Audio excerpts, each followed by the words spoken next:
जर हा व्हिडिओ तुम्ही स्किप केला तर तुमचे 10 ते 15 मार्क्स कमी होणार आहेत आणि त्याचे चान्सेस खूप जास्त आहेत कमी मार्क्स होण्याचे. तर आजच्या आपण इम्पॉर्टंट क्वेश्चन्स बघणार आहोत नर्सिंग ॲप्टिट्यूडचे. तर व्हिडिओला कोणी स्किप करू नका, स्किप केल्याने मार्क्स तुमचे डिडक्ट होतील. तर अजूनही ज्यांनी कुणाला व्हॉट्सअप जॉईन नाही केलं असेल त्यांनी आताच व्हॉट्सअप जॉईन करा. व्हिडिओच्या डिस्क्रिप्शनमध्ये तुम्हाला व्हॉट्सअप ग्रुपची लिंक मिळून जाईल आणि ह्या व्हिडिओला कंटिन्यू बघा. तर आज आहे आपला डे 7. तर ज्यांनी कुणी बघितलं नसेल फर्स्टपासून तर 6 डेजपर्यंतचे जेही MCQs आपण रिवाईज केले किंवा जेही कंडक्ट केले आहे तर आताच चॅनलला सबस्क्राईब करा आणि सगळे व्हिडिओ चेकआउट करून घ्या. आणि आजचे जे व्हिडिओ होतं हाय अलर्ट, जे MS नर्सिंग करणारे स्टुडंट आहेत त्यांच्यासाठी हाय अलर्टचे व्हिडिओ केलेलं होतं आपण. त्या व्हिडिओमध्ये तुम्हाला दाखवलेलं गेलं आहे की कोणत्या वस्तूपासून आपण अलर्ट राहायचे. तर त्या व्हिडिओला लवकरात लवकर चेकआउट करा आणि लवकरात लवकर समजून घ्या व्हिडिओला की काय लिहिलं आहे आणि कोणत्या वस्तूपासून आपल्याला अवेअर राहायचे. तर आजचा आपण व्हिडिओ स्टार्ट करणार आहोत. तर क्वेश्चन नंबर फर्स्ट बघा. Hyperkalemia means a high level of the in the blood. तर आता हायपर कॅलेमिया म्हणजे काय? तर हायपर कॅलेमिया म्हणजे सोडियम आहे किंवा पोटॅशियम आहे किंवा कॅल्शियम आहे किंवा मॅग्नेशियम आहे. आता हायपर कॅलेमिया, हायपर म्हणजे काय होत असते तर जास्त होत असते. आता कॅलेमियाचा मिनिंग काय? तर ऑप्शन तुम्ही बघितलं असेल सोडियम, पोटॅशियम, कॅल्शियम, मॅग्नेशियम. तर करेक्ट ऑप्शन आहे पोटॅशियम. हायपर कॅलेमिया म्हणजे जे पोटॅशियम ते जास्त होणे रक्तामध्ये, त्याला हायपर कॅलेमिया असे म्हणलं जात असते. त्याच्यानंतरचा क्वेश्चन बघा. The Widal test is use to diagnose. आता वायडल टेस्ट आहे, आता एक प्रकारची ब्लड टेस्ट म्हणू शकता तुम्ही. हे वायडल टेस्ट असते, ते कशासाठी यूज होते, आपण काय डायग्नोज करू शकता वायडल टेस्टनी? तर पहिलं ऑप्शन बघा ट्युबरक्युलोसिस, दुसरा आहे टायफॉइड, तिसरा आहे मलेरिया आणि चौथा आहे कॉलेरा. आता हे दिले आहे डिसीज कंडिशन, त्याच्यामधून आपण कोणते टेस्टनी, जे वायडल टेस्ट आहे त्यांनी कोणते डायग्नोज होते, कोणत्या डायग्नोजसाठी यूज होते? तर ती होत असते टायफॉइड तपासण्यासाठी. तर टायफॉइड म्हणजे काय? जे मच्छर आहेत ते डास किंवा ते मच्छर चावतात त्याच्यामुळे टायफॉइड हे होऊ शकते, त्याचे चान्सेस असतात. त्या वेळेवर वायडल टेस्ट हे यूज केली जाते डायग्नोजसाठी. त्याच्यानंतरचा क्वेश्चन बघा. अ बायोप्सी इन्व्हॉल्व्स. आता बायोप्सी म्हणजे काय? तर बायोप्सी म्हणजे तुम्ही काय म्हणू शकता, एखादा तुकडा असेल बॉडीचा त्याला रिमूव्ह करणं, त्याला म्हणलं जाते बायोप्सी आणि त्याला टेस्टिंगसाठी पाठवणं म्हणजे बायोप्सी होत असते. तर एक्झाम्पल तुम्ही बघू शकता, जर एखाद्या व्यक्तीला सिस्ट झाली असेल किंवा गाठ आली असेल त्यालाच म्हणलं जाते सिस्ट. तर त्या सिस्टला काढलं जाते, बायोप्सी केली जाते म्हणजे त्याला रिमूव्ह केलं जाते आणि त्यानंतर त्याला बायोप्सीसाठी पाठवलं जाते म्हणजे टेस्टिंगसाठी पाठवली जाते. तर ऑप्शन बघा. पहिलं एक्सरे ऑफ एन ऑर्गन, दुसरा आहे removal of a small tissue sample, तिसरा आहे टेस्टिंग ऑफ ब्लड आणि चौथा आहे टेस्टिंग ऑफ युरिन. तर करेक्ट ऑप्शन कोणता येईल? तर बी येईल, removal of small tissue sample. त्याच्यानंतरचा क्वेश्चन बघा. Which test is use to detect the presence of HIV antibodies. आता HIV अँटीबॉडीज आहेत ते डिटेक्ट करण्यासाठी कोणती टेस्ट यूज केली जाते? तर पहिली बघा एलिझा, दुसरी आहे मॅन्टॉक्स टेस्ट, तिसरी आहे स्टिक टेस्ट आणि चौथी आहे MRI. आता बघा हे टेस्ट वेगळ्या वेगळ्या टाईपचे लिहिले आहेत. तर HIV, आता HIV डे कधी सेलिब्रेट केले जाते? हे क्वेश्चनचा आन्सर तुम्ही आता मला कमेंट बॉक्समध्ये सांगा, कारण हे क्वेश्चन इझी आहे आणि विचारलं जाऊ शकते तुमच्या एक्झामिनेशनला. तर टेस्ट अँटीबॉडी कोणती यूज केली जाते? तर ती आहे Eliza. Correct option in Eliza. HIV आहे का हे तपासण्यासाठी यूज होत असते एलिझा टेस्ट.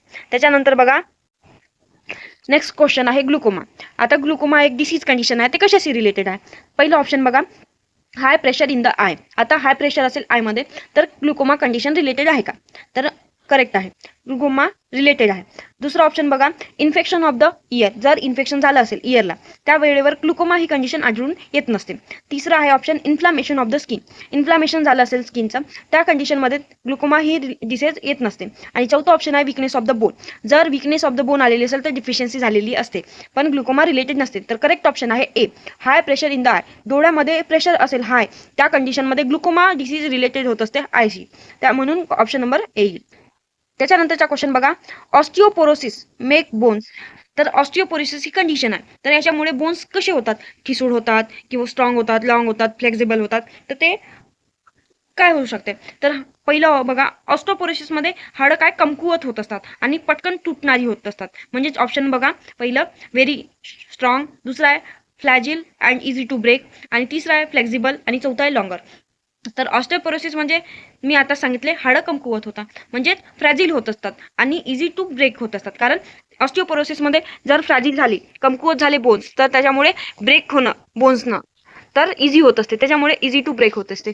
तर ऑप्शन करेक्ट येईल बी. त्याच्यानंतरचा क्वेश्चन बघा, the primary hormone deficiency in diabetes insipidus is. जर हॉर्मोन असेल प्रायमरी डिफिशियन्सी ऑफ डायबिटीसला, तर पहिला इन्सिपिटस काय येईल? तर पहिला ऑप्शन बघा इन्सुलिन, दुसरा आहे ADH अँटी डायरेटिक हार्मोन, तिसरा आहे ग्रोथ हार्मोन आणि चौथा आहे कार्टिसोल. आता पहिलं ऑप्शन बघा इन्सुलिन. इन्सुलिन कशासाठी यूज होते? तर ट्रीट करण्यासाठी होते डायबिटीज. म्हणजे आता डायबिटीज कोणती? तर तुम्ही टाईप माहिती आहे तुम्हाला, टाईप 1 आणि टाईप 2 असं डायबिटीज असतात. तर टाईप 2 डायबिटीज इन्सुलिन हे क्युअर करण्यासाठी किंवा प्रिव्हेंट करण्यासाठी यूज होत असते. आता जे प्रायमरी हॉर्मोन आहे डिफिशियंट, तर ADH हे अँटी डायरेटिक हार्मोन हे यूज होत असते, म्हणून करेक्ट ऑप्शन येईल बी. कारण ADH हे हार्मोन हेल्प करत असते प्रायमरी हॉर्मोन म्हणून. त्याच्यानंतर ग्रोथ हॉर्मोन मध्ये काय होत असते? तर ग्रोथ हॉर्मोन मध्ये मसल्स ग्रोथ होणं, बॉडी ग्रोथ होणं हे होत असते कामं ग्रोथ हॉर्मोनचे. लास्ट राहिलं आपलं कार्टिसोल. हे कार्टिसोल आपल्या माइंडमध्ये किंवा आपल्या ब्रेनमध्ये रिलीज होण्याचं काम करत असते. त्याच्यानंतरचा क्वेश्चन बघा जॉन्डिस. आता जॉन्डिस किती टाईपचे असतात? तर जॉन्डिस बघा 3 टाईपचे म्हणू शकता तुम्ही. पहिलं येलो, दुसरा व्हाईट आणि तिसरा नॉर्मल जॉन्डिस. तर मोस्टली 2 जॉन्डिस यूज होत म्हणजे आपल्याला काउंट केली जाते, व्हाईट आणि येलो. त्याच्यामध्ये डिफरंट कॅरेक्टराइज बाय होत असते, कारण जॉन्डिस एकच टाईपचा नसते.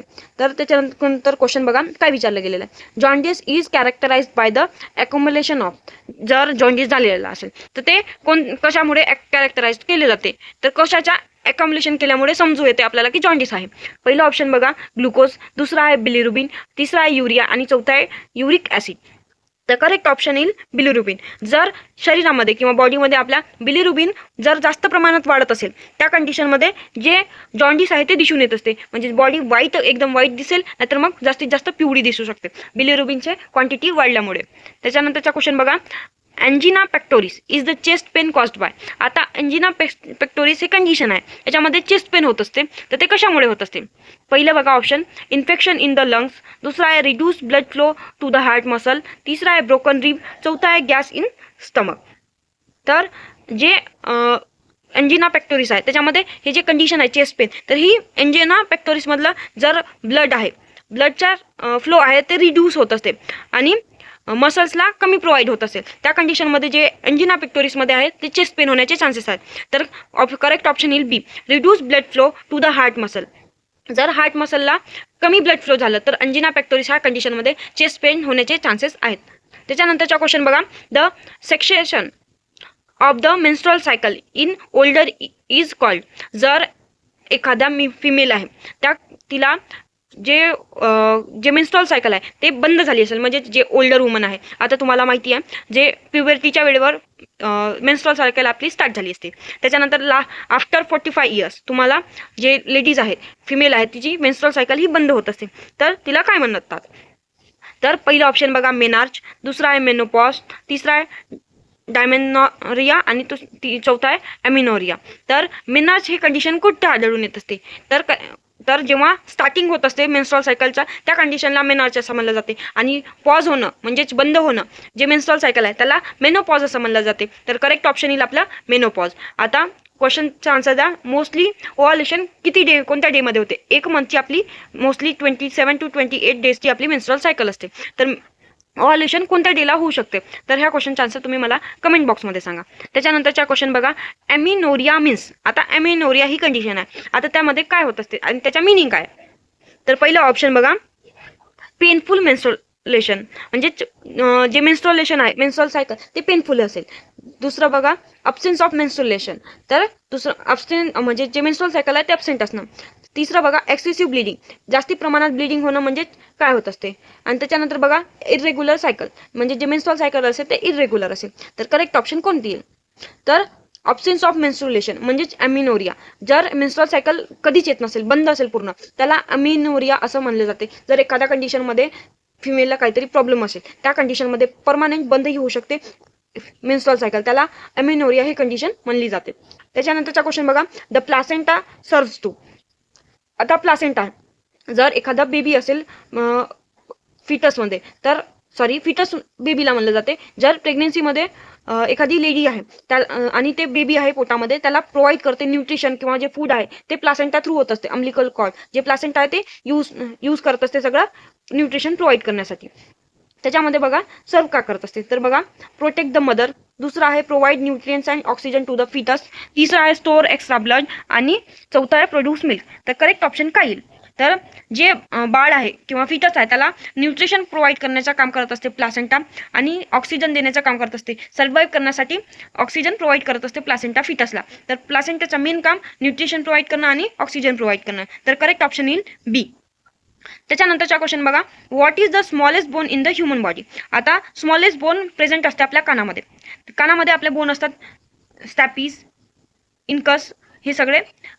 अजून एक बोन आहे हे 3 असे बोन आहेत की जे कानामध्ये प्रेझेंट असतात. तर याच्यामध्ये सगळ्यात लहान बोन कोणती, आणि ऑप्शन बघा आता, फिमूर, स्टॅपीज, रेडियस आणि मॅन्डिबल. आता जे फिमूर आहे ते पायामध्ये किंवा थायमध्ये प्रेझेंट असं म्हणली जाते, तर ही सगळ्यात लॉंग बोन आहे. तर स्मॉलेस्ट बोन विचारले तर ही येणार नाही. त्याच्यानंतर स्टॅपीज बघा, स्टॅपीज ही कानामध्ये प्रेझेंट असते. आता रेडियस कुठं प्रेझेंट आहे, तर रेडियस ही हातामध्ये प्रेझेंट असते. आणि मॅन्डिबल कोणतं, तर मॅन्डिबल म्हणजेच आपला हार्डेस्ट पार्ट आहे आपल्या फेस मधला, तर ते मॅन्डिबल आहे. मॅन्डिबल आता जे खालचं जॉ लाईन आहे त्याला मॅन्डिबल म्हणलं जाते आणि जे वरचं आहे त्याला मॅक्झिला असं म्हणलं जाते. तर करेक्ट ऑप्शन येईल बी, स्टॅपीज, कारण ही कानातली सगळ्यात स्मॉलेस्ट बोन आहे. त्याच्यानंतरचा क्वेश्चन बघा, the masters Gland of endocrine system. आता इंडोक्राईन सिस्टम मध्ये किती ग्लँड्स आहेत हे मला तुम्ही कमेंट बॉक्समध्ये सांगा, कारण ग्लँड्स विचारले जातात. आणि याच्यामध्ये आता ग्लँड विचारले गेले तर मास्टर्स ग्लँड कोणती. आता मास्टर ग्लँडचा मिनिंग काय, तर अशी कोणती ग्लँड आहे जे की सगळ्या ग्लँड्सला कंट्रोल करण्याचा किंवा हेल्प करते काम करण्यासाठी, त्या फंक्शन करण्यासाठी, तिला मास्टर ग्लँड अशी म्हणली जाते. त्याच्यामध्ये ऑप्शन बघा, थायरॉइड ग्लँड, दुसरा आहे पिट्युटरी ग्लँड, तिसरा आहे पॅनक्रियाज आणि चौथा आहे ॲड्रिनल. तर करेक्ट ऑप्शन येईल पिट्युटरी ग्लँड. तर का, जे पिट्युटरी ग्लँड आहे ते सगळ्या हॉर्मोन्सला कंट्रोल करण्याचं काम करते आणि त्यांचे जे फंक्शन्स आहेत ते रेग्युलेट करण्यासाठी सुद्धा काम करत असते पिट्युटरी ग्लँड. त्याच्यामुळे मास्टर्स ऑफ ग्लँड हे इंडोक्राईन सिस्टममध्ये पिट्युटरी ग्लँडला म्हणलं जाते. त्याच्यानंतरचा क्वेश्चन बघा, haemoglobin is protein found in. आता हिमोग्लोबिन म्हणजेच HB. आता नॉर्मल HB फिमेलमध्ये 10 to 12 असू शकते मॅक्झिमम, आणि मेलमध्ये 12 to 15 अशी असू शकते मॅक्झिमम. तर जे हिमोग्लोबिन आहे ते प्रोटीनमध्ये कशा टाईपमध्ये फाउंड होत असते, तर पहिला ऑप्शन बघा, व्हाईट ब्लड सेल, दुसरा आहे रेड ब्लड सेल, तिसरा आहे प्लेटलेट्स आणि चौथा आहे प्लाझ्मा. आता white blood cell, red blood cell आणि प्लेटलेट्स हे जे कंपोजिशन असते त्याला मिळून जे बनलं जाते ते सेल्स असतात ब्लड आणि प्लाझ्मा मिळून. तर आता जे हिमोग्लोबिन असते त्याच्यामध्ये प्रोटीन प्रेझेंट असते RBC. जे RBCचं काम काय असते, तर ऑक्सिजन जे कॅरी करण्याचं काम करत असते. त्याच्यामुळे रेड ब्लड सेल ही करेक्ट ऑप्शन येईल, म्हणजेच आन्सर नंबर बी. त्याच्यानंतरचा क्वेश्चन बघा, ॲव्हरेज ॲडल्ट रेस्पिरेटरी रेट. आता रेस्पिरेटरी रेट विचारले गेलेला आहे ॲडल्टमध्ये, ॲव्हरेज काय येऊ शकते, जर कमी असला तर काय होईल आणि जास्त असलं तर काय होईल. म्हणजे रेस्पिरेटरी कमी झालं तर चान्सेस कशाचे असतात आणि रेस्पिरेटरी जास्त वाढली तर चान्सेस कशाचे असतात. तर बघा, जर जास्त झाली रेस्पिरेटरी रेट तर ब्रीथिंग जे डिफिकल्टीज आहेत ते येत असतात, ब्रीथ प्रॉपर घेता येत नाही, जास्त ब्रीथिंग आणि थकवा येत असते. आणि जर कमी ब्रीथिंग झाली तर प्रॉपर ब्रीथिंग न होणं, ऑक्सिजन कमी प्रोव्हाइड होत असते बॉडीला.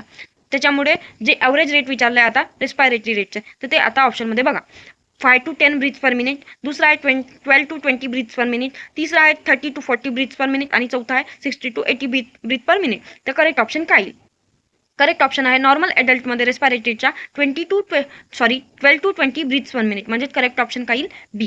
त्याच्यानंतर कायनोफॉसिस. आता kyphosis is the posture of deformity of the. आता कायनोफॉसिस म्हणजे जी अशी कोणती पोस्टर असते ज्याची डिफॉर्मिटी असेल. आता डिफॉर्मिटी म्हणजे काय, तर डिफॉर्मिटी म्हणजे प्रॉपर एबल नसणं, काम न करणं, जर प्रॉपर वर्क न करणं, एखादा पार्ट आहे बॉडीचा ते प्रॉपर वर्क न करणं म्हणजे डिफॉर्मिटी असणं. तर पहिला ऑप्शन बघा लेग्स, दुसरा आहे स्पाइन आणि तिसरा आहे आर्म आणि चौथा आहे नेक. तर करेक्ट ऑप्शन काय, जे स्पाइन आहे, हंच बॅक म्हणलं जाते. आता स्पाइन जे आहे ते वाकडी असणं, म्हणजे आपली जे पाठ आहे ते वाकडी असणे, म्हणजे आपण मराठी लँग्वेजमध्ये म्हणू शकता कुबड निघणं, हे कंडिशन येते. तर त्या कायनोफॉसिस कंडिशनमध्ये जे पोस्टरची डिफॉर्मिटी असते, म्हणजे ते आपलं जे स्पाइन आहे ती वाकडी होत असते, म्हणजे प्रॉपर वर्क नाही करत असेल किंवा जे आपण स्ट्रेट उभं होऊ शकत नाही ह्या कंडिशनमध्ये. तर करेक्ट ऑप्शन येईल बी. त्याच्यानंतरचा क्वेश्चन बघा, विच ऑर्गन प्रोड्यूस इन्सुलिन. आता तुम्हाला माहिती आहे डायबिटीजमध्ये इन्सुलिन हे वर्क करत असते ब्लड शुगरमध्ये ग्लुकोज कमी करण्यासाठी, पण जे आपलं नॉर्मली बॉडी इन्सुलिन प्रोड्यूस करते त्या कंडिशनमध्ये डायबिटीसमध्ये बॉडी कमी प्रमाणात करते इन्सुलिन प्रोड्यूस. पण ज्या पर्सनला बॉडी प्रॉपर इन्सुलिन प्रोव्हाइड करत असते किंवा प्रोड्यूस करत असते ते ऑर्गन कोणतं आता? तर पहिलं ऑप्शन बघा लिव्हर, दुसरा आहे पॅनक्रियास, तिसरा आहे किडनी आणि चौथा आहे स्टमक. तर जे इन्सुलिन प्रोड्यूस करण्याचा ऑर्गन आहे ते आहे पॅनक्रियास. कारण हे जे पॅनक्रियास आहेत ते इन्सुलिन प्रोड्यूस करतात आणि जे ग्लुकोज लेवल आहे ब्लडमध्ये ते कंट्रोल ठेवतात आणि जेवढं ग्लुकोज आपल्याला बॉडीला जेवढं निडेड आहे तेवढंच प्रोड्यूस करण्याचं काम करत असते. आणि इन्सुलिन जे आहे ते जे जास्त प्रमाण झालं प्रोड्यूस तर त्याला कंट्रोल करण्याचं काम करत असते पॅनक्रियास थ्रू. त्याच्यानंतरचा क्वेश्चन बघा, एनोपिया रिफर्स टू. आता एनोपिया ही काय आहे आणि कशाला रिफर करते? तर पहिला ऑप्शन बघा रॅपिड ब्रीथिंग, दुसरा आहे नॉर्मल क्वाईट ब्रीथिंग, तिसरा आहे डिफिकल्टी इन ब्रीथिंग आणि चौथा आहे नो ब्रीथिंग. तर करेक्ट ऑप्शन बघा जे आहे तर नॉर्मल ब्रीथिंग होत असते एपोनियामध्ये. तर डिसिप्नियामध्ये तुम्हाला माहिती आहे की डिफिकल्टी इन ब्रीथिंग होते. तर करेक्ट ऑप्शन येईल आपला बी, नॉर्मल अँड क्वाईट ब्रीथिंग. आणि लास्ट क्वेश्चन बघा आता, the first step in the nursing process is. जर नर्सिंग प्रोसेस आहे, नर्सिंग प्रोसेस आपण करत आहोत तर पहिली स्टेप कोणती येऊ शकते? नर्सिंग प्रोसेस म्हणजे काय आता? तर जे आपण डायग्नोसिस किंवा केअर प्लॅन करत असतो त्याला नर्सिंग प्रोसेस असं म्हणलं जाते. त्याच्यामध्ये पहिलं ऑप्शन काय येईल आणि पहिली स्टेप काय येईल? तर बघा ऑप्शन प्लॅनिंग, दुसरा आहे इम्प्लिमेंटेशन, तिसरा आहे असेसमेंट, चौथा आहे इव्हॉल्युशन. तर करेक्ट ऑप्शन येईल आपला असेसमेंट. पहिली तर माहिती गोळा करू शकतो. जर आपण पेशंटबद्दल माहितीच नसेल, इन्फॉर्मेशन नसेल तर आपण जे नर्सिंग प्रोसेस आहे ते करू शकत नाही. समोरची प्लॅनिंग नाही करू शकत, इम्प्लिमेंटेशन करू नाही शकत आणि इव्हॉल्युशन सुद्धा देऊ नाही शकत. तर असेसमेंट करणं गरजेचं आहे. जर असेसमेंट केलं तर आपल्याला त्या पेशंटबद्दल सगळं माहिती पडून जाते आणि सगळी इन्फॉर्मेशन गोळा होऊन जाते. तर करेक्ट ऑप्शन आहे सी. तर होपसो तुम्हाला सगळे क्वेश्चन समजले असतील. आज आपण 20 क्वेश्चन घेतलेले आहेत, बाकीचे आपण नंतर घेऊ 2 दिवसात. आज होतं 7 डे. सगळे क्वेश्चन बघितले असाल तुम्ही. ज्यांनी कुणा बघितलं नसेल मागचे व्हिडिओज किंवा मागचे क्वेश्चन बघितले असाल तुम्ही, तर जे क्वेश्चन मी विचारले गेलेले आहेत ते कमेंट बॉक्समध्ये आन्सर द्या त्यांचे. कारण ते क्वेश्चन तुम्हाला 101% चान्सेस आहेत की व्हिडिओ जे एक्झामिनेशन आहे तुमची त्या एक्झामिनेशनला विचारणार आहेत. तर व्हिडिओ आवडले असेल तर लाईक करा, शेअर करा, सबस्क्राईब करा आणि व्हॉट्सअप ग्रुपला पण जॉईन करा. धन्यवाद.